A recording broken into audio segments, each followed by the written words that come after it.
Welcome to the Black Flame Forecast. This week's threshold. Each week I ask one question. What does the collective most need to know this week? This week, three beautiful animal allies step forward: monkey, parrot, and deer. At first glance, they seem unrelated.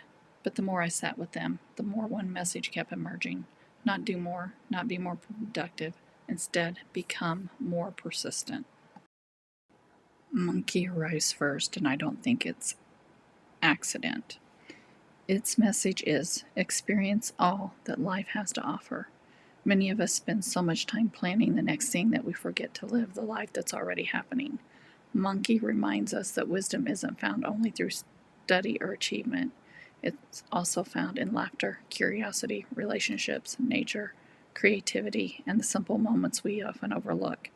This isn't a call to abandon responsibility. It's a reminder that life isn't something we arrive at someday. We're living it now. Where have you been surviving instead of truly experiencing your life? Then comes Parrot. The guidebook talks about listening with your heart instead of simply hearing words. That feels incredibly relevant right now.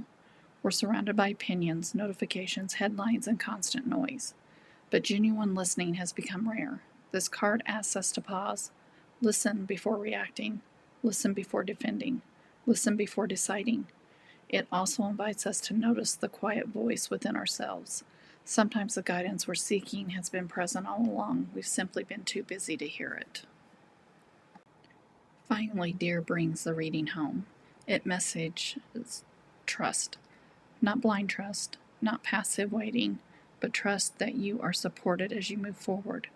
The guidebook speaks about balance, intuition, grace, and knowing you're not walking alone. That does not mean every path will be easy. It means we don't have to control every outcome before taking the next step. There is strength in moving forward with an open heart. When I weave these three cards together, I don't hear three separate messages. I hear one invitation. Experience your life, listen with your heart, trust what unfolds. It feels especially meaningful as so many people sense we're moving through a season of transition. When we're standing between what was and what will be, our instinct is often to grasp for certainty. These cards invite something different: presence instead of rushing, listening instead of assuming, trust instead of control.